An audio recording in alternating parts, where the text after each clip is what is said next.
"You're no longer a member of this family," my dad declared at Thanksgiving dinner. "Pay back plus interest," I told them.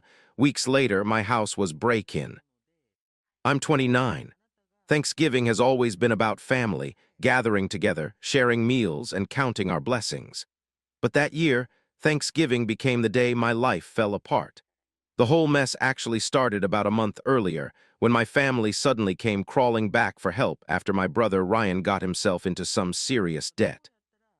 I remember sitting in my car outside my parents' house that day, white-knuckling the steering wheel and seriously contemplating just turning around and driving away. But with a heavy sigh, I dragged myself to the front door. My mother yanked it open before I could even knock, looking like she hadn't slept in days. "Jack," she breathed out, relief flooding her face. "Come in, come in." The tension in the air was thick enough to cut with a knife. Ryan was hunched over on the couch, staring at his feet like they held the secrets of the universe. Dad stood by the dining room table, arms crossed, practically radiating anger. The silence stretched on uncomfortably until I finally broke it. "All right, someone wants to tell me what the hell happened?" Ryan wouldn't even look up. Mom sat next to him, rubbing his back like he was still some little kid who'd scraped his knee on the playground. It was Dad who finally spoke up, his voice dripping with disgust. "Your brother was an idiot. That's what happened." "I didn't mean for it to get this bad," Ryan mumbled, still studying the floor. "How do you accidentally lose 25 grand? I asked, trying to wrap my head around the number. Ryan let out a shaky breath. "It started small, you know, just a couple hundred here and there. Then I hit it big one time, so I kept going." He finally looked up at me, face ashen. "And then I lost everything." I shook my head in disbelief. "Hold up, you didn't even have 25 grand to lose. Where'd you get that kind of money?" There was a moment of heavy silence before Dad answered, something in his tone making my stomach drop. "He took out a loan." "What kind of loan?" I pressed, though I was pretty sure I already knew the answer. Mom's voice was barely above a whisper. "Not from a bank." The implication hung in the air like a storm cloud. "Jesus Christ," I muttered, pinching the bridge of my nose. "So what, we're talking about some backroom loan shark?" Their silence told me everything I needed to know. "When's this supposed to be paid back?" "End of the week," Dad muttered. I took a slow, deep breath. "And you have nothing?" Mom shook her head, wringing her hands. "We're maxed out on all our cards. We can barely make rent next month." As I stood there absorbing this information, I couldn't help but reflect on the bitter irony. These were the same people who had mocked my life choices and shown me the door without a second thought. Yet here they were, looking at me with desperate eyes, silently pleading for salvation. I had been saving since moving out and had managed to accumulate a decent nest egg, enough to cover about half of Ryan's debt. The rational part of my brain screamed at me to walk away, to let them face the consequences of their actions. They certainly hadn't hesitated to abandon me in my time of need. But when I looked at Ryan, I saw genuine fear in his eyes. This wasn't just about teaching him a lesson anymore. He'd gotten involved with dangerous people who wouldn't hesitate to collect their debt one way or another. "I can cover some of it," I finally said, the words tasting bitter in my mouth. Mom nearly collapsed with relief. Dad just stood there, stone-faced. Ryan kept staring at the floor, shoulders slumped. "About 12 grand, I specified. That's all I can do." Mom grabbed my hand. "Thank you, Jack, thank you so much." I pulled away. "Don't, just make sure this never happens again." I turned to Ryan. "And you're going to pay me back every single cent." He swallowed hard. "I will, I promise." I didn't believe him, but that was tomorrow's problem. For now, I'd done what they needed, bylaid them out of their mess. Part of me hoped, foolishly maybe, that this would change things between us. God, was I wrong. I wired the money that night. Mom nearly burst into tears. Dad managed what might have been a thank you through gritted teeth, though he could barely look me in the eye. Ryan just nodded, still looking like he might throw up. I didn't stick around after that, but I made it crystal clear. This was a loan, not a gift. No one argued.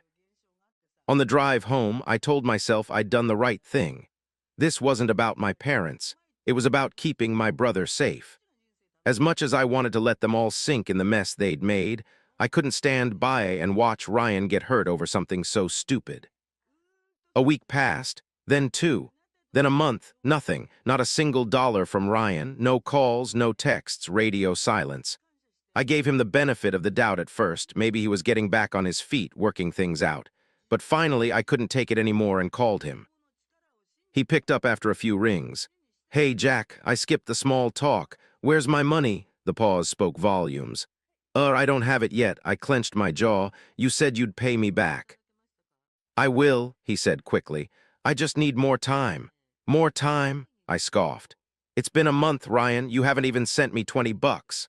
The background noise, what sounded suspiciously like video games, told me everything I needed to know. He wasn't even trying.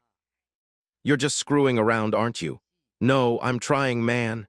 "Save it," I cut him off. "I don't want excuses. I bilayed you out when I didn't have to, and now you're just pretending it never happened." "I'm not pretending anything," he snapped. "Things have been hard, okay?" I laughed bitterly. "Yeah, well, things are going to get a lot harder if you don't start paying me back." Silence. "Whatever, just figure it out." I hung up. I waited another week, hoping that conversation might light a fire under him. Nothing, not even a token payment. Finally, I decided to try my parents. If they'd had money to bail him out before, they could help him pay me back, right? I called Dad, getting straight to the point. "Hey, we need to talk about Ryan's debt." He sighed like I was inconveniencing him. "What about it?" "He hasn't paid me anything, not 1 cent." "So?" I paused, sure I'd misheard. "What do you mean, so?" "You gave him the money, that was your choice." My grip on the phone tightened. "It wasn't a gift." Dad let out a dry laugh that made my blood boil. "Well, that's your problem. Excuse me." "You chose to help him," he repeated like he was explaining something to a toddler. "That's on you, don't come crying to us about it." I was so stunned I couldn't speak at first. "Those were your exact words," I finally managed. "Family helps each other." "That's what you told me when you kicked me out. But now that I need help, suddenly that doesn't apply." Pure rage crept up my spine. They'd begged me to come back, begged me to save them. And the moment they got what they wanted, they turned their backs on me. "Got it," I said coldly. "Enjoy your life, Dad." I hung up. I sat there for a long time, staring at my phone, letting the depth of their selfishness really sink in. And that's when I realized something. I wasn't going to let this go, not this time. They thought they could walk all over me, use me, and toss me aside. They were about to find out how wrong they were. My first mistake had been trusting them to pay me back just because we were family. No contract, nothing in writing. But as I sat in my apartment, replaying my father's words over and over, "Deal with your own problems. That's life," an idea started forming. If Ryan wasn't going to pay me back and my parents were going to shrug it off, I needed another way to get my money. Looking through my records, I realized I still had access to all their home utilities that I had set up while living there. Internet, cable, streaming services, all still in my name, all still being paid through my accounts. They had never bothered to change the billing information after kicking me out. It was time to show them exactly what handling your own problems meant. With a few clicks, I systematically canceled everything. Internet access, gone. Cable TV, terminated. Every streaming service, deactivated. Let them figure out how to manage without the modern conveniences they had taken for granted, the ones I had been quietly providing all along. My mother's panicked call the next morning was exactly what I expected. Her attempts to guilt me about my sister's schoolwork needs fell on deaf ears. I calmly explained that since they wanted me to handle my own problems, they could handle theirs, including setting up and paying for their own services. My father's indignant reaction in the background, insisting they didn't need me, only reinforced my decision. I ended the call knowing this was just the beginning. They had no idea what it truly meant to be cut off, but they were about to find out. Little did I know then just how far this situation would escalate, or the chaos that would follow my small act of rebellion. Update 1. Hi everyone, in the last post, the utilities shut down. They didn't speak with me in a week. That's when my phone lit up with a text from Mom. "Family Thanksgiving dinner this Thursday, 4 p.m. Please come." Short, to the point, almost formal, not her usual style at all. But I saw an opportunity, maybe I could finally get my money back face to face. I spent the drive over rehearsing what I'd say, how I'd handle it. Part of me hoped they'd have Ryan's payment ready as a peace offering. Stupid, looking back on it now. The house looked the same as always. Mom's fall decorations dotting the porch, that ridiculous turkey flag she'd had since I was a kid fluttering by the door. But something felt off the moment I stepped inside. The tension was thick enough to choke on. Mom barely looked at me as she took my coat. Ryan was already at the table, studying his empty plate like it held the secrets of the universe. My younger siblings, Sarah and Mike, sat rigid in their chairs, clearly sensing the storm brewing. Dad was in his usual spot at the head of the table, but his posture was different, almost militant. We got through about 10 minutes of awkward small talk about the weather and Sarah's college classes. Then, just as I was reaching for a dinner roll, Dad set down his fork with deliberate precision. "You're no longer a member of this family." The words hit like a physical blow. My hand froze midair, roll forgotten. For a moment I thought I'd misheard him. The silence that followed was deafening.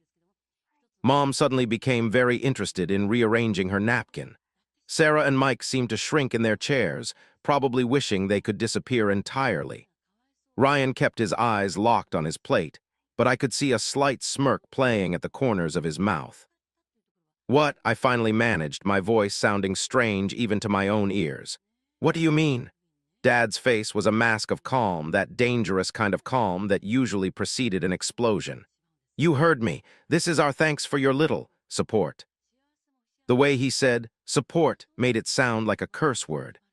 I looked around the table, trying to make eye contact with anyone, but they all avoided my gaze like I was Medusa turned flesh. "You cut everything off," Dad continued, his voice eerily steady. "Family doesn't do that to family." I couldn't help it, I laughed. The sound was harsh, bitter. "Family doesn't do that to family? Are you kidding me right now?" "Watch your tone," Dad warned, but I was beyond caring. "No, let's talk about what family does to family," I said, pushing my plate away. "Let's talk about how Ryan borrowed 12 grand from me and hasn't paid back a single cent. Let's talk about how you all begged for my help when you needed it, then turned your backs the moment I asked for what I was owed." "That was a gift," Ryan muttered, still not looking up. "A gift?" I nearly choked on the word. "In what universe was that a gift? I explicitly said it was a loan. I told you to pay me back." "Family helps each other without expecting anything in return." Mom finally spoke up, her voice quiet but firm. "It's not just about money, Jack. It's about being there for each other." "Being there for each other?" I repeated incredulously. "Where were you when I needed help? Where was this family-first attitude when I got kicked out?" "That was different," Dad cut in. How was it different?" I demanded, my voice rising. "Because it was me asking for help instead of you?" "You're being selfish," Mom said, dabbing at her eyes with her napkin. "If you just supported us, if you forgot about the money and turned everything back on." "Then what?" I interrupted. "Then I'd be family again. That's what this is about. You'll accept me back if I keep paying for everything and forget about the 12 grand I'm owed." "We could move past this," Dad said, his tone suggesting he was being incredibly generous. "We could forgive you." "Forgive me?" The laugh that escaped me was borderline hysterical. "That's rich. You want to forgive me for asking to be paid back money I'm owed, for not wanting to keep paying your bills while you all treat me like an ATM." I stood up, my chair scraping against the floor with a sound that made everyone wince. "Fine, you want to play it this way? Then let's play. I'm not family anymore. Great. Then you can pay me back everything I'm owed like any other creditor. The 12 grand from Ryan plus interest. Every bill I've paid since I moved out. All of it." "You don't have proof of any of that," Ryan sneered, finally looking up. I smiled, and I could tell from their faces it wasn't a pleasant expression. "Don't I? I kept every bill, every receipt. I even have video from when you came begging for money." This last part was a lie, but watching the color drain from Ryan's face made it worth it. "You wouldn't," Mom whispered, horror creeping into her voice. "Try me," I said, my voice hard. "You want to treat me like a stranger? Fine, then I'll treat you like one too. Every penny you owe me with interest, or we can see how this plays out in court." "You're bluffing," Dad said, but I could hear the uncertainty in his voice. I grabbed my jacket from the hall, not even bothering to put it on. Nobody moved to stop me as I headed for the door. Nobody called after me. The only sound was Mom's quiet crying and the scrape of chairs as my siblings tried to make themselves even smaller. I sat in my car for a long moment, hands gripping the steering wheel, letting the reality of what had just happened sink in. I was alone now, really, truly alone. But maybe I had been all along and I was just finally seeing it. Update 2. It had been a week since the Thanksgiving blow-up, and I foolishly thought things might settle down. Maybe they'd realize they were wrong and pay me back. Looking back, I can't believe I was that naive. I remember that day clearly. I'd just finished a brutal shift at work. All I wanted was to crash on my couch and forget about family drama for a while. But the moment I reached my apartment door, I knew something was wrong. The door was slightly ajar, the lock clearly forced. My heart started racing. I always locked my door. Always. With trembling hands, I slowly pushed it open. The sight that greeted me made my blood run cold. My apartment had been completely ransacked. Couch cushions were strewn everywhere, drawers had been yanked open and emptied onto the floor, and my electronics, my laptop, TV, even my gaming console were all gone. But it wasn't just the missing items that disturbed me. It was the deliberate nature of the destruction. This wasn't some random burglar looking for quick valuables. This was personal. Standing there amid the chaos, it hit me like a ton of bricks. This was them. My own family had broken into my home. The realization made me physically sick. They must have been looking for the video I'd bluffed about at Thanksgiving, the one that didn't actually exist. But they'd gone far beyond just searching. They'd stolen from me, violated my space, tried to teach me some twisted lesson about defying them. I called the police immediately. The detective arrived and took in the scene, his expression shifting from routine concern to genuine interest when I explained my suspicions. I told him everything: the loan to Ryan, the utilities situation, the Thanksgiving confrontation. When he asked if I wanted to press charges, I didn't hesitate. This had gone far enough. The investigation moved quickly. The police went to my parents' house the next day with a search warrant. I wasn't there, but Mom called me immediately after, practically hysterical. She alternated between rage and attempts at guilt-tripping, insisting it wasn't a big deal and demanding I drop the charges. I refused. They'd crossed a line, and it was time they faced real consequences. The investigation revealed even more than I'd expected. The cops found my TV and laptop at a local pawn shop, sold under Ryan's name. But that wasn't all. During questioning, Ryan finally cracked and admitted something that made my blood boil. There had never been any loan shark. "I made it up," he confessed to the detective. "I knew Jack wouldn't give me the money if he knew I just needed it to pay off some gambling debts. So I made up the story about owing money to dangerous people. I figured he'd feel obligated to help if he thought I was in danger." The confession was recorded and added to the evidence. When I heard it, I felt physically ill. I'd emptied my savings to protect my brother from a threat that didn't exist. He'd manipulated my concern for his safety to get money for his gambling addiction. The case against them was airtight. The pawn shop had security footage of Ryan selling my stuff. They had his confession about lying about the loan shark. They even had text messages between my parents and Ryan planning the break-in, messages about teaching Jack a lesson and finding that video. When it went to court, I didn't attend the hearings. I couldn't bear to see them try to justify what they'd done. My lawyer kept me updated, though. Ryan pleaded guilty, probably hopping for leniency. My parents tried to argue that they didn't know what Ryan was planning, that they just went along to check on me because they were worried. The judge didn't buy it. They all got probation, no jail time, but they now had criminal records. Dad lost his position on the board of his company. Mom had to step down from her church committee. Ryan's gambling problem became public knowledge. Their reputations in the community were shattered. But the real hammer fell when my grandparents found out. I don't know who told them, probably my aunt, who'd always been closer to my grandparents than to my parents. I got a call from my grandfather one evening, and I'd never heard him sound so angry. The real fallout came when my grandparents learned the truth. Their reaction was swift and severe. They cut my parents off completely. No more financial support, no more covering for their mistakes, nothing. My father, who had always relied on their help during tough times, suddenly found himself truly on his own. They even removed my parents from their will, sending shockwaves through the extended family. In an unexpected move, my grandparents reimbursed me for everything. The full $12,000 Ryan had borrowed, plus additional funds to cover legal fees and replace the stolen items. They made it clear this wasn't about helping my parents. It was about supporting the only family member who had shown any integrity throughout this ordeal. That was 6 months ago. Ryan sent me a text last week, some half-hearted apology about being in a bad place and making mistakes. It read like something Mom had forced him to write. I didn't respond. The whole experience taught me something valuable. I'd spent years trying to help people who would never do the same for me. I'd emptied my savings to protect my brother from a threat he'd invented. I'd paid their bills, covered their mistakes, been their safety net.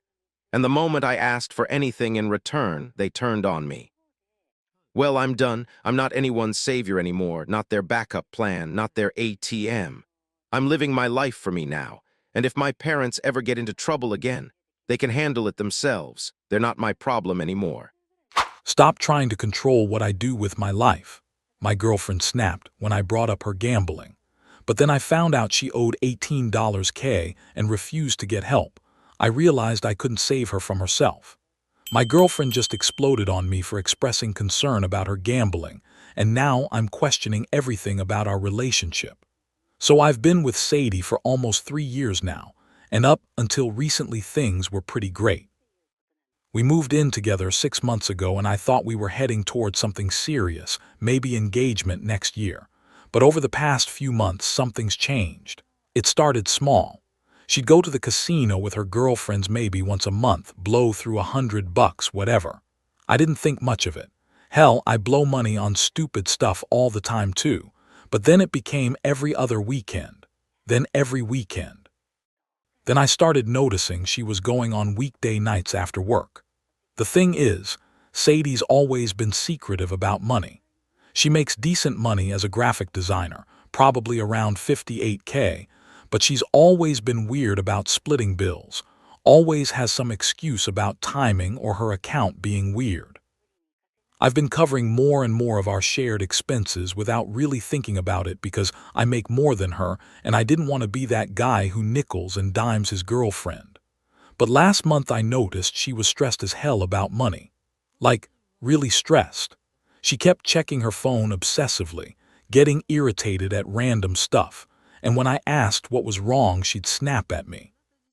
She always brought up my trust issues whenever I asked questions, which made me second-guess myself every time.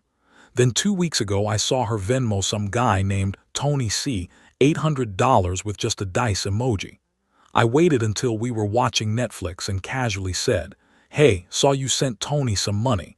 Everything okay?" She immediately tensed up. "It's none of your business, Miles." "I'm not trying to pry, I just saw the amount and wanted to make sure you weren't in trouble or something." "God, you're acting like my father," she snapped, and there was this bitter edge to the way she said father that made me pause. "I'm a grown woman, I don't need to report every transaction to you." Her words stung, but I backed off immediately. "Sorry, I didn't mean to overstep." But the way she said it stuck with me. She'd mentioned her dad's drinking problems once early in our relationship, then never talked about it again. Now I was wondering if there was more to that story. That's when I started paying attention, really paying attention. And holy shit, the signs were everywhere. The constant phone checking, the mood swings tied to whether she'd had a good night or bad night. The way she'd disappear for hours on weekends and come back either manic happy or completely dejected. The financial stress that she blamed on unexpected expenses, but could never really explain. So yesterday I tried to have a conversation with her. I waited until we were both relaxed, having dinner at home, and I brought up my concerns gently. I'm not great at confrontation, which is probably how it got this bad in the first place. "Hey, I've been thinking," I said, cutting into my chicken.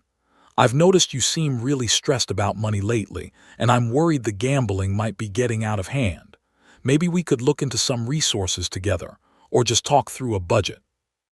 She set down her fork hard. "Excuse me. I'm just concerned about you.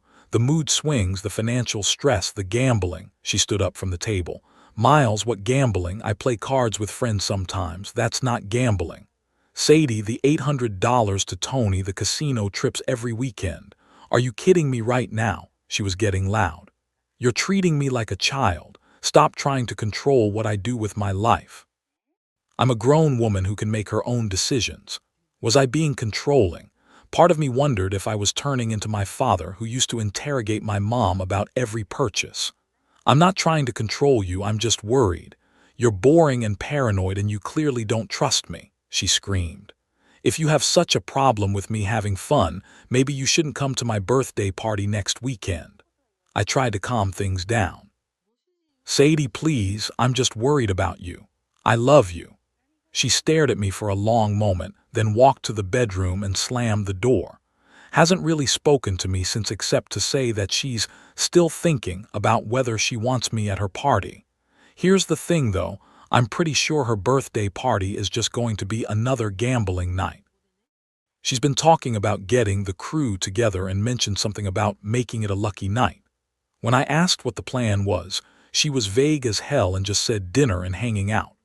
I love this woman, but I feel like I'm watching her spiral in real time, and when I try to help, I'm the bad guy. Am I being controlling? Is this normal relationship stuff and I'm overreacting? I've never dealt with anything like this before. Part of me wants to just not go to the party and see what happens. If I'm right and it's just a gambling session, at least I'll know where I stand. If I'm wrong, then I guess I'm an asshole boyfriend who doesn't trust his girlfriend. But honestly, I keep hoping she'll come home tonight and we can pretend none of this happened. That's probably pathetic, but I miss the woman I fell in love with. I just don't know what to do anymore. Edit, thanks for all the responses. A lot of you are asking about specific signs. The biggest one is that she's gone from having her own car payment, phone bill, and contributing to groceries to me, basically covering everything shared while she handles her personal expenses. When I think about it, I haven't seen her pay for anything substantial in months. Several people have asked about the $800 Venmo. I did some digging. Yeah, I know how that sounds, and Tony C appears to be a bookie based on his public transactions. Lots of sports betting references and payments from different people. Update 1. Posted 2 weeks ago. I'm not exactly thrilled to admit this, but you were all right. Every single one of you who said she'd deflect, gaslight, and make me the villain was 100% right. I'm still shaking as I write this. So I took the advice from my last post and decided to approach this differently. Instead of going to her birthday party, which she made clear I wasn't welcome at anyway, I waited for her to come home and asked if we could talk. This was Saturday night, about 11 p.m.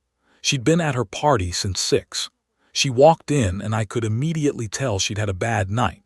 That defeated, angry energy that I'd been seeing more and more often. Before I could even say anything, she started in on me. I suppose you're happy now, she said. I suppose you think this proves your point. I asked what she meant and she just stared at me for a minute. Then she said, I had a really bad night and instead of having my boyfriend there to support me, I had to deal with it alone because you decided to be petty and skip my birthday. I told her I hadn't skipped it to be petty, that I was genuinely concerned about her gambling and thought some space might help us both think clearly. That's when she lost it. Gambling, she screamed. It's not gambling, it's entertainment. It's social. You wouldn't understand because you don't have any friends and you never want to do anything fun. The conversation that followed was like something out of a nightmare. Every time I tried to bring up specific examples, the money to Tony, the mood swings, the financial stress, she had an explanation that somehow made it my fault. The money to Tony was for group dinner expenses that I wouldn't understand because I don't have friends. The mood swings were because I was constantly judging her and making her feel bad about herself. The financial stress was because I was keeping track of who pays for what instead of just being a supportive partner. But here's the thing that really got to me.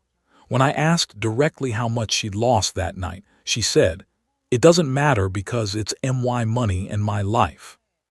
When I pointed out that it did matter because we were building a life together and her financial problems affected both of us, She said something that just completely broke me. Maybe we're not building a life together. Maybe you just want someone you can control. I tried to stay calm and asked her to help me understand how expressing concern about her well-being was controlling. She said that a supportive partner would trust her judgment and be there when she needs them instead of interrogating her about every dollar she spends. Then she hit me with the manipulation that I think was designed to end the conversation. If you loved me, you'd support my interests instead of trying to change me. The fact that you're so obsessed with this tells me everything I need to know about what kind of person you are. I realized in that moment that I was never going to win this argument because we were having two completely different conversations. She was defending her right to do whatever she wanted without consequences. I was trying to save our relationship and possibly her financial future. The conversation ended with her saying she needed space to think about whether this relationship is what she wants, and that she was going to stay at her friend Jen's house for a few days. That was Saturday. It's now Tuesday and I haven't heard from her except for a text yesterday that said, "Still thinking. Need more time." I've been doing research on gambling addiction. It's like reading a checklist of our relationship for the past 6 months. I talked to my brother about it and he said something that's been stuck in my head. You know what Mom always said about Dad's gambling? That she spent years making excuses for him until she realized she was just enabling it. You can't save someone who doesn't want to be saved, Miles. All you can do is decide if you're willing to go down with the ship. I think I know what I have to do, but I keep hoping she'll come home and we can work through this together. I love her so much, but I'm starting to realize that the person I fell in love with might not be the person she is anymore. Edit. For those asking about the birthday party, I found out what really happened because Sadie's friend Susie called me around 1 a.m. that night. Sadie had lost over $1,200 at what was supposed to be a birthday dinner, but turned into a poker game. According to Susie, Sadie had a complete meltdown after losing the final hand. She started screaming at everyone and even tried to flip the table. Susie was about to call me to come pick her up when Sadie suddenly decided she was done with losing and left in an Uber. Susie said she'd never seen Sadie that angry and desperate before. A lot of people are asking why Susie reached out to me. Apparently Sadie asked Susie to lend her money to cover rent, and when Susie asked questions, Sadie admitted that she'd been gambling more than she should and that her uptight boyfriend was making a big deal out of nothing. Susie told me later, "I've been watching this happen for months and didn't know how to tell you. She's not the same person anymore." Susie put 2 and 2 together. Update 2. Posted 1 week ago. This is going to be long because the past week has been a complete shitshow and I need to get this all out. Sadie came back Thursday night. No warning, just walked in like nothing had happened while I was making dinner. She was in full charm mode, apologizing for overreacting, saying she'd missed me, asking if we could start fresh. For about 10 minutes, I actually thought maybe we could work through this. She seemed different somehow, calmer, even helped me finish making dinner and we ate together like normal. Then she started talking about her realizations during her time away. "I've been doing some thinking," she said, sitting across from me at the kitchen table, "and I realized we both need to compromise here." I searched her face for a moment, then said carefully, "Okay, what does that look like?" "Well, you need to stop monitoring my finances and questioning my choices, and I'll be more communicative about my plans." I asked what she meant by communicative. "I'll tell you when I'm going out with friends so you won't worry unnecessarily." For a moment when she mentioned the debt, she looked genuinely scared, like she was seeing the reality for the first time. "I know I owe some money and that's stressful for both of us," she said quietly. But then she quickly shifted back to her usual narrative. Her expression hardened. "But that's exactly why I need you to trust me to handle this my way instead of making me feel worse about it." "What about the gambling specifically?" I asked. She tilted her head and looked confused, like I was speaking a foreign language. "What gambling?" "Miles, you're making this into something it's not. I play cards with friends sometimes. That's not gambling, that's socializing." "Sadie, you lost $1,200 at your birthday party," She looked me dead in the eye. "I don't know where you got that number, but it's wrong. Susie must have misunderstood something." So I called Susie, right there on speaker phone while Sadie stood in our kitchen. Asked Susie to explain what happened at the birthday party. The silence from Sadie as Susie described the poker game, the mounting losses, the way Sadie had borrowed money from 3 different people and still kept playing, the screaming fit when she lost the final hand. It was deafening. When I hung up, Sadie was quiet for a minute. Then she said, "Susie's exaggerating. And I can't believe you called my friend to check up on me like I'm a child." That's when I realized this woman was going to lie to my face no matter what evidence I had. But I wasn't done. I told her I'd been thinking during her time away and that I needed complete financial transparency if we were going to move forward. "What does that mean?" she asked, her voice already getting tighter. "I want to see bank statements, understand our full financial picture, and work together on a budget that includes entertainment expenses you can afford." She stared at me for a moment like I just slapped her. Then her face flushed deep red. She stood up abruptly. "No. Sadie, we're talking about building a life together." I said, "No, Miles." She snapped, cutting me off.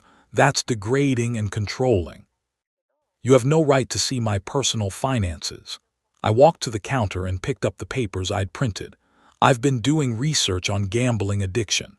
I found information from the National Council on Problem Gambling, testimonials from people in recovery." "Are you fucking kidding me right now?" Her voice was getting louder. Her face was somehow getting even redder. "There are therapists in our area who specialize in addiction. I want us to go together." She snatched the papers from my hands and threw them on the floor. "This is insane, Miles. You've worked yourself up into this fantasy where I have some kind of disease because I like to have fun with my friends. Sadie, please just look at the information. You're the one who needs therapy, not me," she screamed. "You're the one who's obsessed with controlling every aspect of my life." Friday morning, she was gone again. This time she took more clothes and her laptop. But she forgot to take one thing, a stack of mail that had been sitting on her nightstand. I'm not proud of it, but I went through it. And what I found felt like the ground had just dropped out from under me. Credit card statements going back 3 months. She owes $18,000 across 4 different credit cards. The charges are all to casinos, online gambling sites, and cash advances. Some nights she was spending $800 to $1,000. The minimum payments alone are more than her portion of our rent was supposed to be. There was also a letter from her car loan company about missed payments and another from her phone company threatening service disconnection. I sat on our couch staring at these statements for an hour. This woman has been living with me for 6 months, letting me cover all our shared expenses, while she's been hemorrhaging money gambling and hiding massive debt. I called my brother and read him some of the charges. He was quiet for a long time, then said, "Miles, she's not hiding a gambling problem from you. She's using you to fund her gambling problem." That hit me like a freaking truck. All the time she was stressed about money, but couldn't explain why. All the unexpected expenses that made it hard for her to contribute to household stuff. All the defensive anger when I asked questions. She wasn't embarrassed about gambling too much. She was protecting her ability to keep gambling by keeping me as her financial safety net. I texted her that we needed to talk and that I'd found her credit card statements. Her response, "How dare you go through my private mail? This is exactly the controlling behavior I was talking about." No apology, no explanation, no acknowledgement of the lies or the debt, just anger that I'd discovered the truth. "I'm done. I can't do this anymore. I've been covering her living expenses while she's been digging herself into a hole that's deep enough to bury both of us. I'm going to tell her she needs to move out. I don't know if she'll fight me on it or if she'll just disappear, but I can't keep enabling this. My brother's right. I can't save someone who doesn't want to be saved." Edit. For those asking, the $18K in debt is just credit cards. I have no idea what she might owe to private lenders or how much she's borrowed from friends and family. A few people have asked about whether she has access to my accounts. No, we never combined finances, thank God, but I did check my credit report just to be safe. Susie texted me this morning. Apparently Sadie's been calling her and other friends asking to borrow money for car repairs. Susie said no and warned some of their mutual friends. The whole friend group is starting to see what's happening. Final update, posted 3 days ago. The saga has reached its conclusion, and while it's not the ending I hoped for 6 months ago, it's the ending I needed. First, thank you to everyone who's been following this mess and offering support. Sadie came back Sunday morning. She'd been staying at Jen's place, but apparently Jen had reached her limit with the drama and asked her to find somewhere else to go. Sadie showed up with all her stuff and started acting like she was just moving back in. I told her we needed to talk first and showed her the credit card statements. Her response was exactly what everyone predicted: anger, deflection, and attempts to turn it around on me. "You had no right to look at those," she said. "That's a violation of my privacy and it proves you don't trust me." I told her that trust was earned and that lying about $18,000 in gambling debt while letting me cover her living expenses wasn't exactly trustworthy behavior. That's when she switched tactics. She broke down crying and said she was embarrassed about the debt and didn't know how to tell me. She said she'd been trying to fix it by winning back what she'd lost, but it had gotten out of hand. She promised she would stop gambling and we could work together to pay off the debt. For about 30 seconds, I actually considered it. Then I remembered what my brother had said about not being able to save someone who doesn't want to be saved. I asked her directly, "Are you ready to admit you have a gambling addiction and get professional help?" She said no. She said she just had bad luck and that she could stop anytime she wanted, but gambling addiction was serious mental illness, and she didn't have that. I asked if she was willing to give me complete access to her finances and let me manage the budget while she got help. She said no. That was financial abuse, and she wasn't going to let me control her money. I asked if she was willing to attend Gamblers Anonymous meetings or see a therapist who specializes in addiction. She said no. She didn't need to sit in a room with real addicts when she just needed to be more careful about her choices. That's when I realized she was never going to change because she doesn't think she has a problem. In her mind, she's just had bad luck and everyone around her is overreacting. I told her she needed to move out. I gave her 2 weeks to find somewhere else to live and said I'd help her pack, but I couldn't continue to enable her gambling by providing free housing. She called me every name in the book, said I was abandoning her when she needed support, said I never really loved her because someone who loved her would stand by her during hard times, said I was financially abusing her by kicking her out. But here's what really sealed it for me. After all the crying and yelling and manipulation, she said this: "Fine, but when I win big and pay off all this debt, don't come crawling back to me." Even in the middle of losing our relationship and facing eviction, she was still fantasizing about gambling her way out of the hole. She moved out yesterday. Didn't take the full 2 weeks, just packed everything and left without saying goodbye. I found out from Susie that she's moving in with some guy named Derek who apparently runs poker games out of his apartment. I'm not going to lie, this hurts. I loved her, or at least I loved who I thought she was. I'm in therapy now to work through this experience and figure out how I missed so many warning signs, which, unsurprisingly, ties back a lot to the family dynamic I grew up in. My therapist also says it's common for partners of addicts to gradually normalize increasingly problematic behavior, which explains how I went from "she gambles occasionally" to "she owes $18K and I'm paying all her bills" without fully realizing what was happening. Sadie will either get help on her own or she won't. But either way, it's not my problem anymore. Edit. For those asking, I'm keeping the apartment since the lease is in my name. I can afford it on my own, and honestly, having my own space feels pretty good right now. Derek apparently runs underground poker games and has a reputation for giving credit to players who can't afford to lose. Susie thinks Sadie's walking into an even worse situation, but there's nothing I can do about that. Thanks again for all the support, Reddit. Sometimes you need strangers on the internet to help you see clearly when you're too close to a situation. I'm going to be okay. Your sister needs this opportunity, my dad said after giving my trust fund to stepsister. I found out why he really did it. Months later, I took him to the court. I'm 20. I always thought I understood how complicated family dynamics could be, but nothing could have prepared me for the gut-wrenching reality that unfolded after my mother passed away. She had made sure I had an education fund, a safety net that would allow me to pursue my dreams of going to college. But everything changed when she was gone, and my father, the man who should have been there for me, did the unthinkable. My mom passed away when I was 14 after a brief but brutal battle with cancer. Her loss was, and still is, a wound that never quite heals. She and my dad had been together for 16 years, and their relationship, though imperfect, had always seemed solid. I used to believe they would grow old together, that nothing could shake their bond. Before she passed, my mom set up an education fund for me, combining her life insurance with their joint savings to ensure my future. It was a significant sum, more than enough to cover my college education and beyond. I never once thought that I might have to fight for that security. After her death, my dad was a shell of the man I once knew. He threw himself into work and spent the little time he had left making sure I was okay, but I could see the emptiness in his eyes. I tried to encourage him to date again, even though I wasn't sure what to expect from this new chapter of our lives.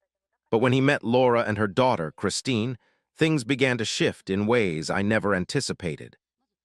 It started with small things. Dad began attending all of Christine's volleyball games but missed my debate team competitions.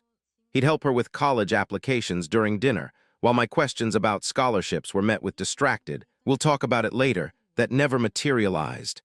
When Christine needed help with her driver's test, Dad took 3 afternoons off work to practice with her. When I asked for similar help months earlier, he'd been too busy. The accident happened on Christine's 17th birthday. They were having a big celebration at an upscale restaurant downtown. I wasn't there because I had a major debate tournament that day. On my way home, a drunk driver ran a red light and clipped my car. It wasn't serious, mostly just whiplash and some bruising, but I was scared and alone in the emergency room. I called Dad immediately. "Dad, I've been in an accident. I'm at Metro General." There was a pause, then muffled conversation in the background. I could hear Christine's party music. "Are you hurt badly?" "No, but..." "Listen, we're just about to bring out Christine's cake. Can you hang tight for a bit? I'll be there as soon as we're done here." 3 hours. That's how long I sat in that cold hospital room, waiting for my father to finish celebrating my stepsister's birthday before coming to check on his injured child. When he finally arrived, he seemed more annoyed at having his evening disrupted than concerned about my well-being. That was the moment everything crystallized for me. The man who used to check my room 3 times a night when I had a fever, who would drop everything if I so much as scraped my knee. That man was gone. In his place was someone who saw me as an inconvenience to his new family's happiness. I started pulling away after that. I stopped joining their family dinners, citing homework or debate team practice. I got a part-time job at a local cafe and picked up extra shifts whenever they planned family outings. I began researching scholarships and financial aid, knowing somehow that I couldn't count on Dad's support for college. But nothing prepared me for what happened after graduation. I found out about the trust fund transfer by accident. I was looking for a stapler in Dad's home office when I saw the papers on his desk. Legal documents with my mother's name, my name, and a sum that made my heart stop. Transfer of assets. Beneficiary change. Christine's name where mine should have been. The confrontation that followed is seared into my memory. Dad tried to justify it by saying Christine's biological father had never contributed to her education, that she needed the security more than I did. Then I found out it was a lie. "You're smart," he said, as if it were a compliment. "You'll get scholarships. Christine needs this safety net." "That money was from Mom," I said, my voice shaking. "She set it aside specifically for me." "Your mother would understand," he replied, not meeting my eyes. "We're a family now, we have to support each other." "Support each other?" I laughed bitterly. "Like you supported me when I was alone in that hospital, or when you missed every single one of my debate competitions." Don't be dramatic, he snapped. I've provided everything you need. No, I corrected him. Mom provided everything I needed. She made sure I would be taken care of, and you're throwing that away for your new daughter. The words hung in the air between us, heavy with truth and accusation. Dad's face hardened, and for a moment I saw something like guilt flicker in his eyes before it was replaced by defensive anger. The decision's been made, he said firmly. The paperwork is already filed. Christine needs this opportunity, and as part of this family, you need to accept that. I stood there staring at this stranger wearing my father's face and felt the last thread of our relationship snap. You're right about one thing, I said quietly. The decision has been made, but not just by you. You've chosen your new family, and now I'm choosing to let you go. I walked out of his office that day, leaving behind not just my college fund, but any illusion that the man who raised me still existed. The father who had taught me to ride a bike, who had held me through my first heartbreak, who had promised Mom he would always protect me, that man had died with her, and I was finally ready to accept it. The betrayal was crushing, but life has a way of showing you who truly cares. My mom's parents, who had watched this whole saga unfold with quiet fury, stepped in when I least expected it. They had always been there for me, but I never realized just how closely they had been watching, how deeply they understood what was happening. My grandfather, a retired accountant who had always been careful with money, asked me to come over for Sunday dinner. As we sat in their familiar kitchen, he slid an envelope across the table. Inside was a check that made my hands shake, $1 million. Your mother knew something like this might happen, my grandmother explained, her voice tight with emotion. She made us promise to keep this separate just in case. They had been investing and saving for years, building this safety net in secret. Mom had known, she had always known, that Dad might falter in his responsibilities. The money wasn't just financial security, it was vindication. It was proof that Mom's love extended beyond her death, that she had anticipated and planned for every possibility. I broke down crying right there at the kitchen table, overwhelmed by the depth of her foresight and my grandparents' devotion. But peace never lasts long in situations like these. Somehow, probably through Laura's gossip network, Dad found out about the money.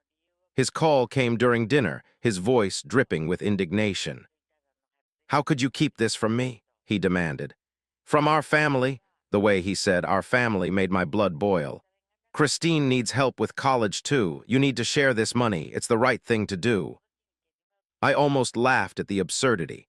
After taking my education fund, after giving away my mother's final gift, he had the audacity to demand more. "No," I said firmly, finding strength in my anger. "You've taken enough from me. This money is from Mom's parents, from Mom's planning. You have no right to it." "I'm still your father," he growled. "You're being selfish, just like—" He caught himself, but I knew what he was going to say, "just like your mother." The unspoken words hung between us. "My mother," I said quietly, "made sure I would be taken care of because she knew exactly what kind of man you really are. Keep the education fund you stole. Keep your new family. But this money, this stays with me." I hung up before he could respond, my hands shaking but my resolve firm. This money wasn't just cash in a bank account. It was my mother's last act of protection, her way of reaching through time to help me when I needed it most. I wasn't going to let anyone take that away from me, not even the man who used to be my father. Update 1. Hi there, it's been a couple of days since I last updated. A lot has happened since then. The aftermath of my refusal to share the money was like watching a storm gather. My dad's initial reaction, anger mixed with disbelief, quickly escalated into something uglier. He called repeatedly, leaving voicemails that oscillated between guilt-tripping and outright threats. "Your mother would be ashamed," he said in one message, his voice dripping with disappointment. "She raised you to be better than this." The irony of him invoking Mom's memory after everything he'd done was almost too much to bear. Each message felt like a fresh wound, reopening the pain of his betrayal. For a brief moment, doubt crept in. I found myself sitting in my grandparents' house. I moved in their house temporarily, late one night, staring at the check from my grandparents, wondering if I was being too harsh. Christine hadn't asked for any of this. She was just a kid who'd grown up without a father who probably thought she'd finally found a complete family. Maybe I could spare some money, be a bigger person. But then I remembered everything. The hospital room where I sat alone for hours after my accident. The empty seats at my debate competitions. The way Dad's eyes would light up when Christine achieved something, while my accomplishments were met with distracted nods. The casual way he'd signed away my education fund, as if my mother's final gift meant nothing. The truth about their relationship came out in the most unexpected way. I went back to the house one afternoon to pick up some old photo albums I'd left behind.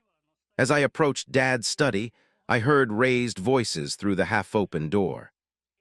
"This isn't right," Laura was saying, her voice tense. "Taking his money, his mother's money, to give to Christine? What were you thinking?" "I'm trying to make things right," Dad shot back. "She's my daughter, Laura, my daughter who I didn't know about for 17 years. Don't you understand? I have to make up for all that lost time." I felt my whole world tilt sideways. Without thinking, I pushed the door open. They both jumped, turning to stare at me with identical expressions of horror. "Dad," my voice sounded strange to my own ears. "What are you talking about? What do you mean your daughter?" The silence that followed was deafening. Dad sank into his leather chair, suddenly looking every one of his years. Laura wouldn't meet my eyes. "You might as well tell him," she finally said. "He deserves to know the truth." So they told me everything. About the night my parents had their biggest fight when I was still little. How Dad had stormed out and ended up at some bar downtown. How he and Laura, both drunk and miserable, had made a mistake that would change all our lives. Laura had discovered she was pregnant a few weeks later, but by then she'd already decided to leave town and raise the baby on her own. "I never told your father," Laura said quietly. "It was a one-time thing, and I didn't want to destroy your family." The irony of that statement wasn't lost on any of us. They ran into each other again at Sonny's diner a few months after Mom died. Dad was there drowning his sorrows in coffee. Laura was having her usual breakfast. When she heard about Mom's passing, she finally told him the truth about Christine. The marriage wasn't about love, it was about compensation. Every time he chose Christine over me, every time he poured resources and attention into her life while neglecting mine, he was trying to make up for years of absence. I was being sacrificed on the altar of his guilt. This revelation changed everything. The biological father, who had never contributed to Christine's education, wasn't some nameless ex of Laura's. It was my own father, who had neglected his existing son to compensate for his secret daughter. The hypocrisy was staggering. Armed with this information, I went to my grandparents. My grandfather, still furious about the trust fund, connected me with Harry, a ruthless trust and estate lawyer who had been his friend for decades. We sat in Harry's wood-paneled office as I laid out everything: the trust fund transfer, the history between Dad and Laura, the years of emotional manipulation. "Your mother's trust was ironclad," Harry said, reviewing the documents. "Your father had no right to transfer those assets without your consent, regardless of his intentions." He looked up at me, his eyes sharp. "We can not only recover the funds, but also pursue damages for breach of fiduciary duty." The lawsuit hit my dad like a thunderbolt. I'll never forget his face when he was served with the papers at his office. According to his secretary, who later became one of our witnesses, he turned pale and had to sit down. Laura and Christine were served separately. We made sure to name them both as co-defendants to prevent any further transfer of the funds. The legal battle was brutal. Dad hired an aggressive defense team trying to argue that the transfer was in the spirit of my mother's wishes to provide for family. But Harry was better. He systematically dismantled their defense, presenting evidence of Dad's pattern of favoritism, the suspicious timing of the transfer, and most importantly, the clear language of my mother's trust. The smoking gun came from an unexpected source. My mother's old friend, who had been her confidant, came forward with emails from Mom expressing concern about Dad's reliability.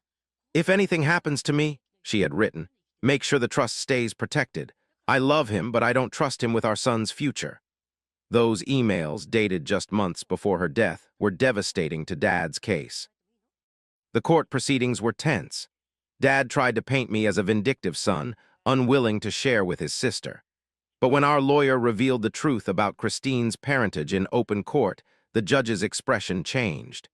The narrative shifted from a story about a selfish son to one about a father's betrayal and attempted cover-up. The judge's ruling was comprehensive.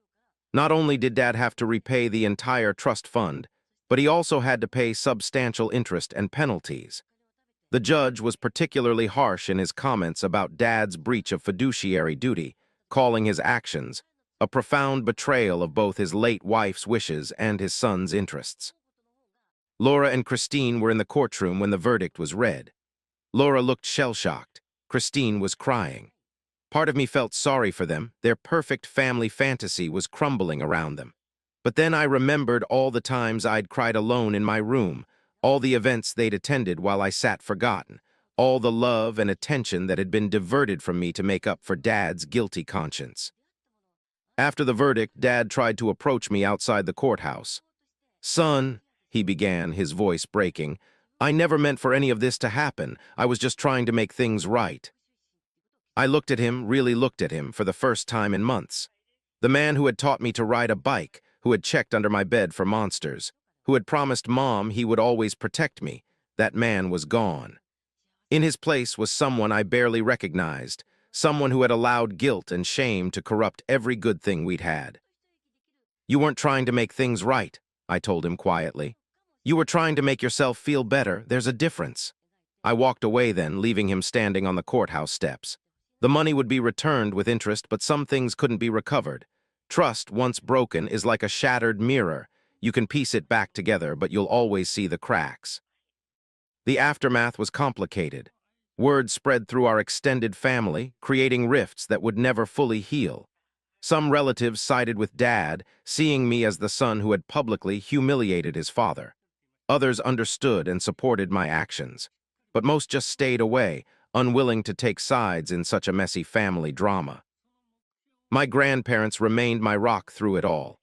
"Your mother would be proud," my grandmother told me one evening as we sat on their porch watching the sunset. "Not just for standing up for yourself, but for refusing to let anyone diminish her last gift to you."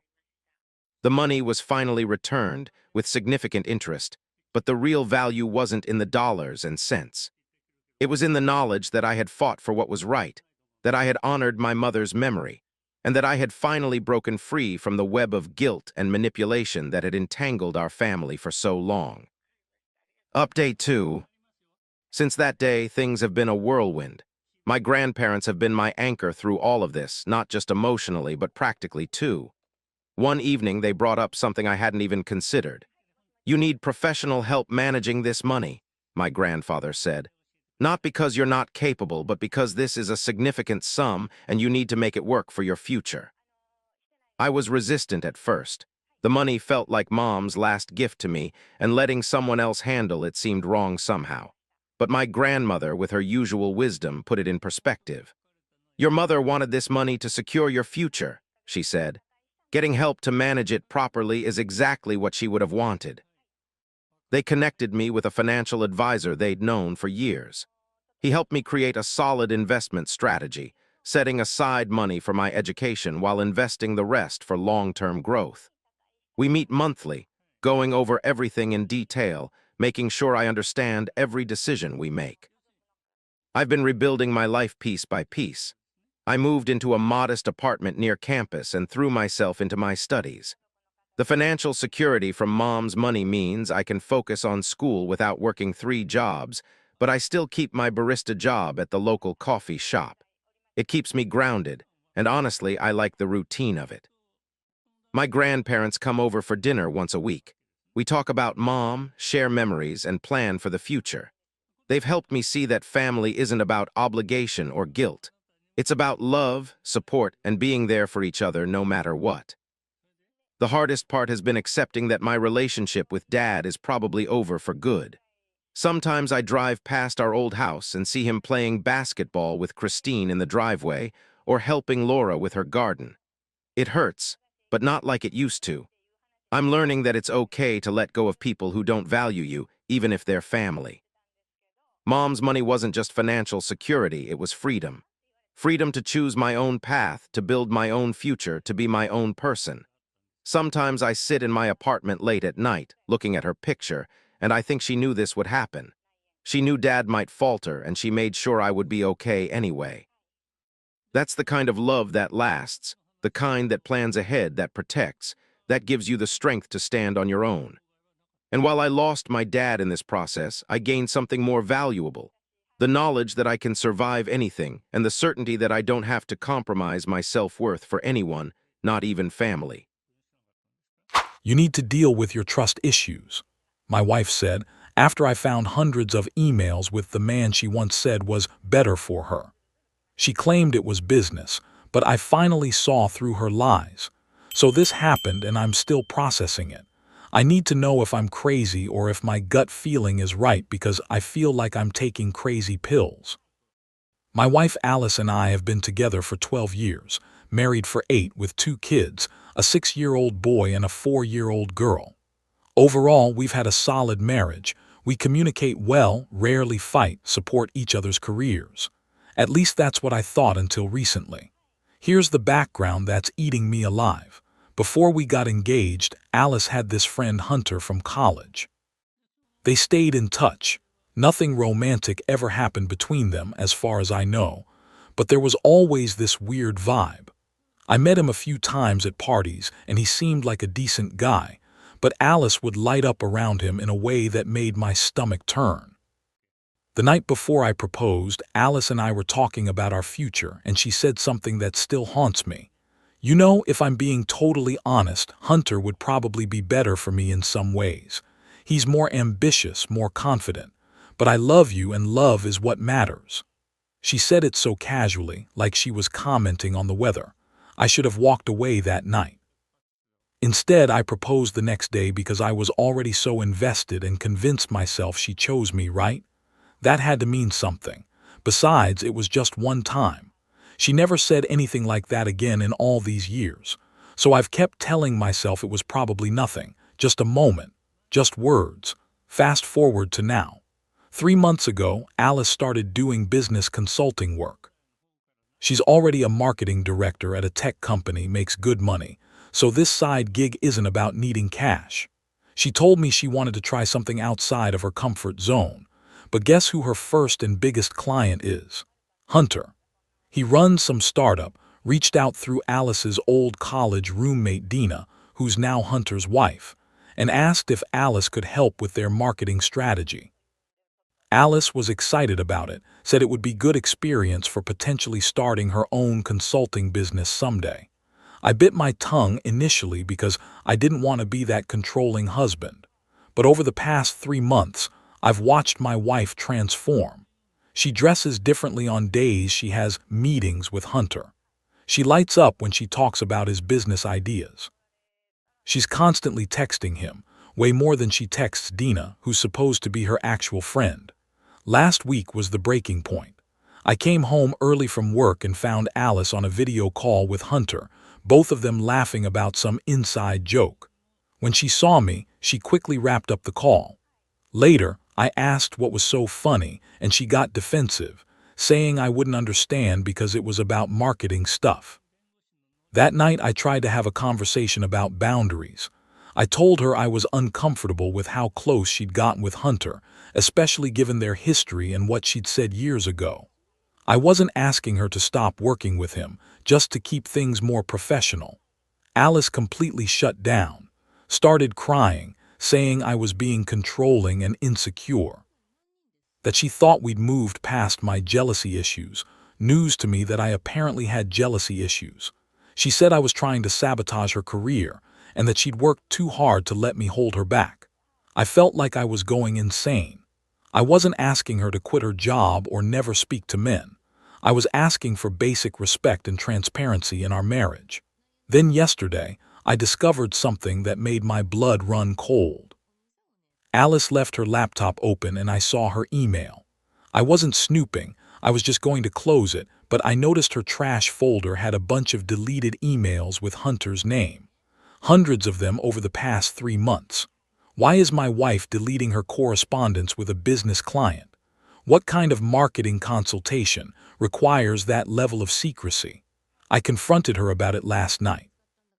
I waited until the kids were asleep, then sat down across from her at our kitchen table. Alice, I saw your laptop today. Why are you deleting emails with Hunter? She immediately got defensive, crossing her arms. What were you doing on my laptop? That's such a violation of my privacy, Mike. I was just closing it. I saw your trash folder by accident. But you didn't answer my question, why delete them?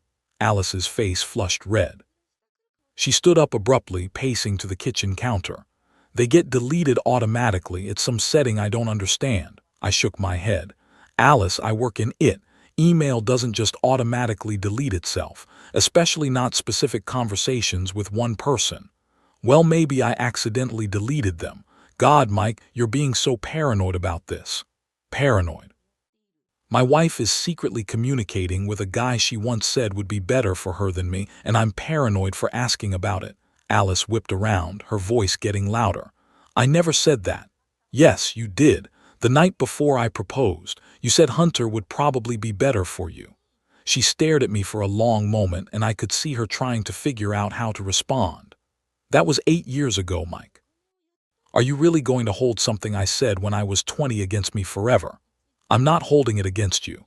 I'm trying to understand why you're being secretive about working with him. Alice started crying then, the tears coming fast.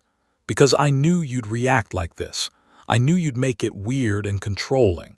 I can't even have a professional relationship without you thinking the worst of me. Professional relationships don't require deleting correspondence, Alice. I don't know why they got deleted. Maybe I was cleaning up my inbox. Maybe I hit the wrong button. Why does everything have to be some conspiracy with you? I felt my frustration building. Alice, please, just be honest with me. How often are you really talking to Hunter? We communicate as needed for business purposes. That's not what I asked. She grabbed her purse and car keys from the counter. I can't do this right now. I need space to think. You need to deal with your trust issues before they destroy our marriage. And with that, she stormed out. I heard her car start in the driveway and watched her taillights disappear down our street, leaving me sitting alone in our kitchen wondering what the hell just happened. This morning she texted saying she needs space to think about whether she can be married to someone who doesn't trust her. I'm sitting here wondering how the hell we got to this point. My wife is essentially having an emotional affair with a guy she once said would be better for her than me, and somehow I'm the villain for being uncomfortable with it. Am I crazy? Is this normal? Would you be okay if your spouse was working closely with someone they'd compared you unfavorably to, while being secretive about their communications? I feel like I'm watching my marriage implode in slow motion, and I don't know how to stop it. Edit. Holy shit, this blew up. Reading all your comments, and I think I needed to hear this from strangers. Going to try to have a serious conversation with Alice when she comes home. For those asking, yes, Alice knows I remember what she said about Hunter being better for me. I've never brought it up before because I thought I'd gotten over it, but clearly I haven't. Maybe that's part of the problem.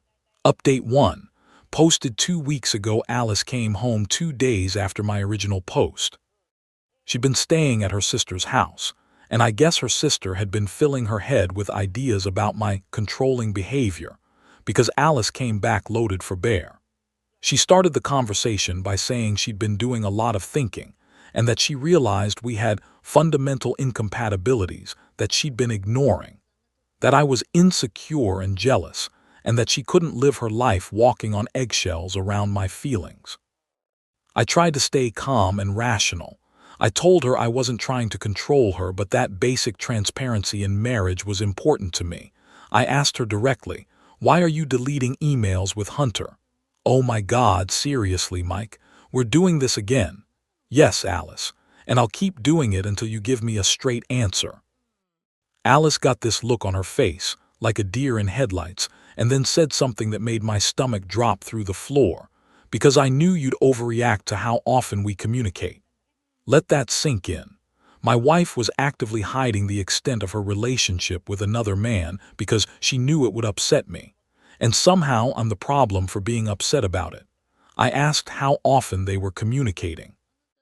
Alice said a few times a week, which I knew was bullshit because I'd seen her phone lighting up with his messages almost daily. When I called her on this, she admitted it was maybe more like once a day. Then I asked the question that's been eating at me. Do you still think Hunter would be better for you than me? The silence that followed was deafening. Alice looked away and said, "That's not fair. I chose you." "But do you still think it?" I pressed. More silence. Then, "Sometimes I wonder what my life would have been like." "Yes. Doesn't everyone?" "No, Alice. Everyone doesn't wonder what their life would be like with a specific other person while married with 2 kids. I asked if she'd talked to Hunter about our marriage problems. She said no. I asked if she'd talked to him about me at all.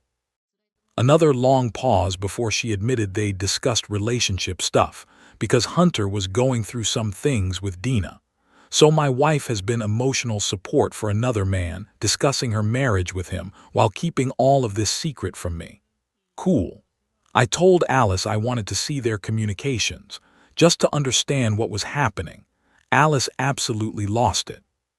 Said I was being controlling and abusive, and that no healthy marriage requires that level of surveillance.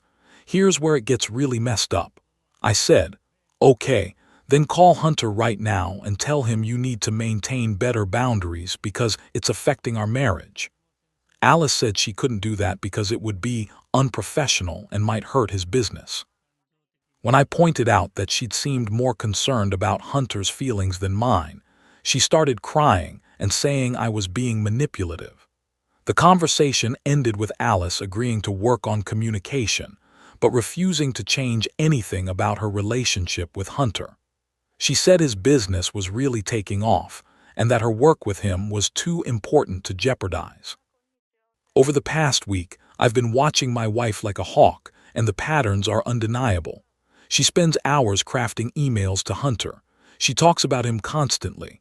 She started working out more and buying new clothes for client meetings. Yesterday, I came home and found her getting ready for another business dinner with Hunter alone at a nice restaurant downtown. When I asked why Dina wasn't joining them, Alice said Dina was busy with their kids. I asked Alice how she'd feel if I was having regular solo dinners with a woman I'd once said would be better for me than her, while hiding our communications. Alice said that was completely different because this was about work. I'm starting to realize that my wife is either completely delusional about what's happening, or she knows exactly what she's doing and doesn't care how it's destroying me. The worst part is how she's rewriting our entire history. According to Alice now, I've always been jealous and controlling. Our marriage has always had trust issues. She's starting to talk about us like we're incompatible, like maybe we rushed into marriage. I love this woman. I've built my entire adult life around her, but I'm watching her slowly erase our relationship to justify whatever she's doing with Hunter, and I don't know how to fight it. Edit. Thanks for all the support. Some of you suggested I talk to Dina directly. I'm considering it, but I'm worried about creating drama that could blow up in my face. To those saying I should just divorce her, we have 2 kids and a mortgage. It's not that simple. I need to be smart about this. For those asking if I think they're physically cheating, honestly, I don't know anymore. But the emotional cheating is undeniable at this point. Update 2, posted 1 week ago. I can't believe I'm writing this. Everything I thought I knew about my life was wrong. After reading all your advice, I decided to reach out to Dina. I was nervous as hell because Alice and Dina have been friends since college, but I needed to know what was really going on. I texted Dina asking if we could meet for coffee to discuss something important. She agreed to meet yesterday afternoon while our kids were in school. Dina showed up looking uncomfortable as hell. Before I even said anything, she blurted out, "I'm so sorry, Mike. I never thought it would go this far." My heart started racing. I asked what she meant. Dina told me everything. First of all, there is no consulting business. Hunter's startup failed 6 months ago. Alice has been meeting with Hunter under the pretense of business consulting, but there's no actual business to consult on. Dina thought I knew and was okay with it. Second, Hunter and Dina are having serious marriage problems. Hunter told Dina he's always regretted not pursuing Alice in college. Dina said Hunter has been obsessed with Alice for years and that Alice reaching out about business was like a gift from the universe for him. But here's the part that destroyed me. Alice knows about Hunter's feelings. She's known for months. Dina confronted Alice about it when she noticed how much time Alice and Hunter were spending together, and Alice said she was just helping an old friend through a rough patch.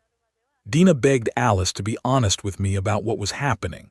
Alice promised she would.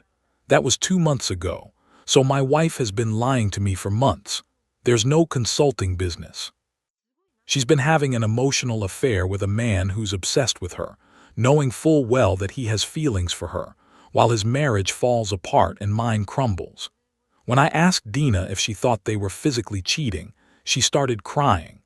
She said she didn't know for sure, but that Hunter had been staying out late several nights a week, claiming he was working on business stuff with Alice. I felt like I was going to throw up. I asked Dina why she didn't tell me sooner. She said she kept hoping Alice would do the right thing and that she didn't want to be the one to blow up 2 marriages. I drove home in a daze. Alice was in our kitchen making dinner like nothing was wrong. I walked up to her and said, "I talked to Dina." The color drained from Alice's face. She knew she was caught. I told her I knew about Hunter's startup failing, about his feelings for her, about their lies. I asked her directly, "Are you having an affair?" Alice broke down completely. She said she wasn't technically cheating, that they'd never crossed physical lines, but that she'd developed feelings for Hunter. She said she'd been confused and scared and didn't know how to handle it. I asked when she'd realized she had feelings for him. Alice said it started almost immediately when they reconnected, but that she thought she could handle it professionally. Then she said the thing that ended our marriage. "I've been pretending to be happy with you for years, Mike. I love you, but I'm not in love with you anymore. I haven't been for a long time." I asked how long. She said probably since our son was born. 6 freaking years. My wife has been living a lie for 6 years. She's been going through the motions of our marriage while fantasizing about another man. She's been raising our children while pretending to love their father. I asked why she didn't just divorce me if she's been so unhappy. Alice said she kept hoping her feelings would change, that she could force herself to be content with our life. But reconnecting with Hunter made her realize she couldn't live a lie anymore. I asked if she wanted to work on our marriage or if she wanted to be with Hunter. Alice cried and said she didn't know, that she needed time to figure out what she wanted. I told her she didn't get to have both, that she could either commit to rebuilding our marriage with complete transparency and cutting contact with Hunter, or she could leave. But I wasn't going to be her backup plan while she figured out if the grass was greener. Alice said she needed a few days to think. I told her she could think all she wanted, but not in our house. She packed a bag and left to stay with her sister again. That was 3 days ago. Today she texted saying she wants to separate. She's not ready to file for divorce yet, but she wants to explore her feelings and figure out what she really wants. I texted back, "You already figured it out. You chose him." I'll be filing for divorce next week. I've already talked to a lawyer. I'm going to fight for primary custody of our kids. Alice can explore her feelings all she wants, but she's not doing it while I pay the bills and watch the children she's abandoned for her fantasy relationship. The worst part is explaining this to our kids. How do you tell a 6-year-old and 4-year-old that mommy is moving out because she has feelings for someone else? I keep thinking about all the times Alice complained about feeling unfulfilled, about wanting more excitement in her life. I thought she was talking about her career or hobbies. I never realized she was talking about me. 12 years together, 8 years married, 2 beautiful children, and she threw it all away for a fantasy with a man whose own marriage she helped destroy. Edit, for those asking about Hunter's marriage, Dina is filing for divorce too. She said she can't compete with a fantasy and doesn't want to try. I've told my parents and Alice's parents what's happening. Her parents are devastated and have been calling Alice nonstop. My parents are flying in next week to help with the kids. Some of you are asking if I should fight for the marriage. No, I'm done. Alice had 6 years to tell me she was unhappy. She chose to lie instead. You don't come back from that level of betrayal. Final update. Posted 3 days ago. It's been a month since my last update, and I wanted to give you guys closure since you've been so supportive throughout this nightmare. Alice moved in with Hunter 2 weeks ago. Their affair is now completely out in the open. Dina's divorce was finalized last week, and she's been an incredible support through this whole process. She's actually become a good friend, and our kids play together sometimes. The divorce proceedings are moving forward. Alice initially demanded 50-50 custody and half of everything, claiming she was an equal parent who deserved equal time. Her lawyer tried to paint me as controlling and financially abusive for questioning her secret communications with Hunter. I responded by filing for primary custody and presenting evidence of her emotional affair, the deleted emails, testimony from Dina about the fake consulting business, and documentation of Alice abandoning our home to live with her affair partner. My lawyer also highlighted how Alice had been lying to our children about her whereabouts during her business meetings. When Alice realized I wasn't going to roll over, she completely changed tactics. Suddenly, she was willing to accept weekend visits and wanted to co-parent amicably for the children's sake. Her lawyer started pushing for a quick settlement, probably because they knew an affair partner moving in immediately after separation wouldn't look good to a judge. Alice can see the kids every other weekend and Wednesday evenings until we finalize everything. She keeps trying to guilt me about keeping her from her babies, but she made her choice when she prioritized Hunter over her family. What's really messed up is how Alice is trying to rewrite history now that she's free. She's been telling people that our marriage had been dead for years, that we were basically roommates, that I was emotionally unavailable and controlling. None of our mutual friends are buying it, but it's still painful to watch her trash over a decade of our life together just to justify her choices. Like it all meant nothing. Hunter, meanwhile, has been posting on social media about finding his soulmate and never giving up on love.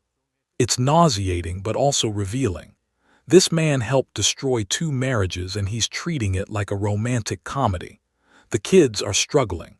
Our son keeps asking when mommy is coming home, and our daughter has started having nightmares. I've got them in counseling, which is helping, but it breaks my heart watching them try to understand why their mother chose a man they've never met over their family. I'm also in therapy now, working through the betrayal and rebuilding my sense of reality.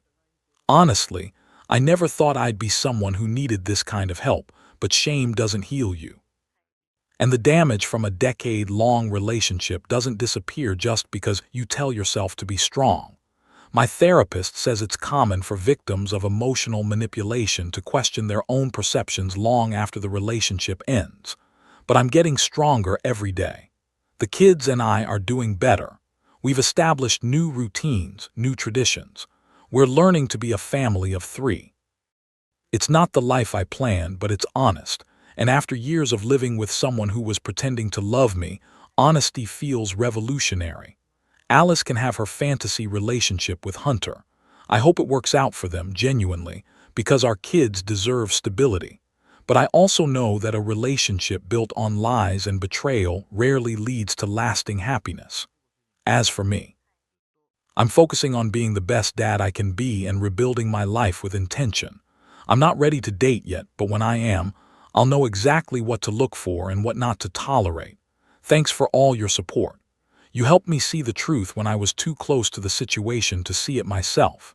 Stay strong out there. Edit. To those asking about Alice's relationship with the kids, she sees them every other weekend and Wednesday evenings. She's trying to be a good mom within those constraints, but it's clearly difficult for everyone.